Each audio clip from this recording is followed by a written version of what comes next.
Hindi ka na dapat pumunta sa event eh. Bakit ba kasi kailangan mo pang kumprontahin si Christy? Ano bang problema mo sa kanya? That's not true. Walang confrontation na nangyari. Pumunta ako doon kasi kinausap ko siya ng maayos. Okay, tapos she grabbed my hand and then natumba na ako doon sa mga may popcorn, whatever. Natapunan ako ng popcorn.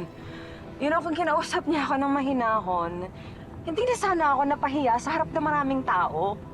Ay, naku, Hana, bakit hindi mo na lang kasing aminin sa akin na galit ka kay Christy? Dahil sinabi ko sa'yo na may gusto pa ako sa kanya. So now you're calling me a liar? Ba't ba kasi mas pinaniniwalaan mo yung Christy na yun? Hindi mo ba naaalala na siya yung dahilan kung bakit nawala yung anak natin? Di ba sinabi ko na sa'yo, huwag mong sisisihin si Christy sa pagkamatay ni Billy? Hindi naman niya kasalanan yun. Wala may gusto nun dahil aksidente yun. O kaya, paano kita kakampihan kung ganyan pinapakita mo sa akin? Paano kita papanigan kung ganyan ang ugali mo? Bakit kaya tayo pinatawag ni Ma'am Audrey?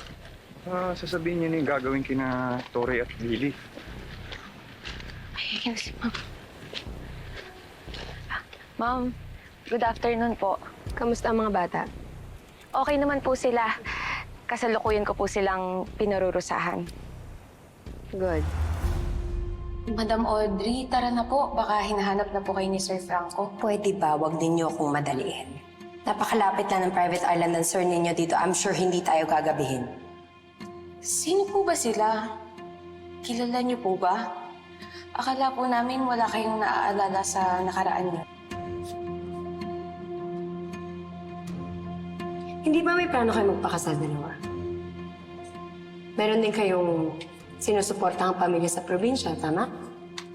Opo, madam. Bakit niyo naitanong? Paano kung sabihin ko sa inyo na I'm willing to pay you on top of what Franco is already paying you if you agree to work with me? Talaga po, madam? Sige po. Ano po bang gagawin? Simple lang. Sundin niyo lahat ng iuutos ko and make sure na walang malalaman si Franco. Then I'll make sure na the both of you will have enough money to start your own family. Masusustentuhan niyo pa yung mga pamilya ninyo. Sige po, madam. Basta kayo na pong bahala sa amin, ha? Ano po ba yung ipapagawa niyo? Nakikita niyo ba yung dalawang batang babaeng yon? Gusto ko, tangayin niyo sila. Pero, madam, Teka lang, madam, ha? Tuloy mo, ano ba? Huwag ka nang umangal. Sayang yung kikitain natin. Ano ka ba? Saka, ang dami mo nang nagawang kalokohan doon sa dati mong among drug lord bago ka nakarating dito kay Sir Franco. Huwag ka nang maninis dyan. Gusto mo kong pakasalan? Gawin mo to. So, what's your decision? Sige po, madam. Gawin po namin.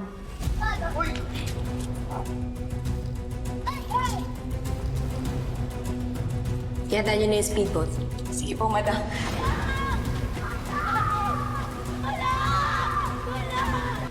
Madam, ayun sila!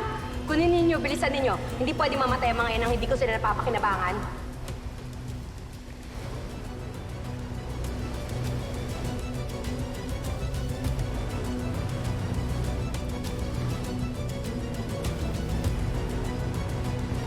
Tara, umalis na tayo. Baka may makakita pa sa atin.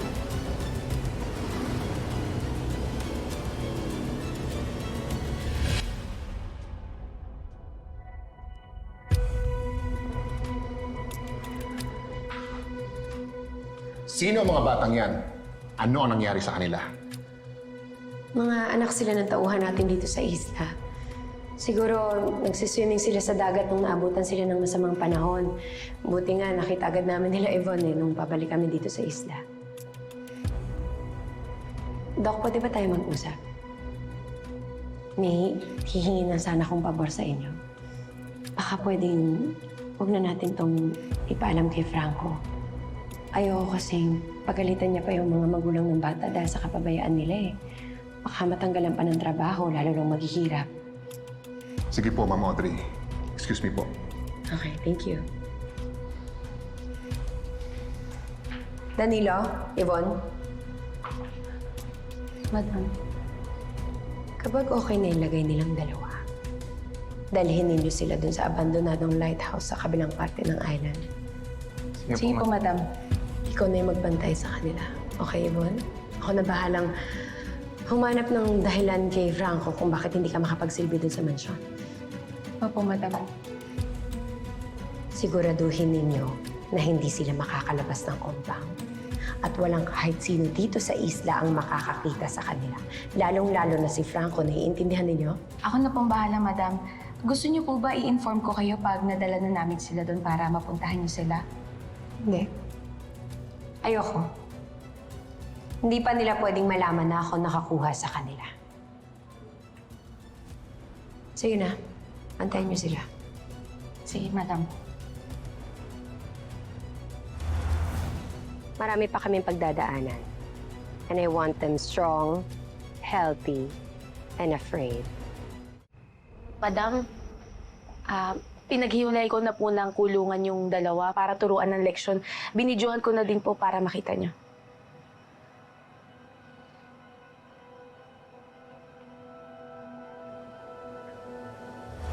Walang epekto yung mga effort mo sa amin. Wala! Dahil nagmamahalan kami ni Jordan. Kahit kailan, ha? Hindi ko hahayaang maghiwa-walay kami. Dahil sa'yo, Christy, iniwan ako ni Jordan. Sinira mo ang kaligayahan ko. At dahil naman sa'yo, Hannah, muntikan na akong mamatay. And now, I look like a freak. Parehong malaki ang kasalanan ninyo sa akin. Dahil sa inyo, nagkalayo kami ni Junior. Kaya pahihirapan ko rin ang mga anak ninyo para gantihan kayo. And when the time comes, ako mismo ang papatay sa mga precious daughters ninyo. Ipapa-experience ko rin sa inyo ang impyernong pinaranas ninyo sa akin.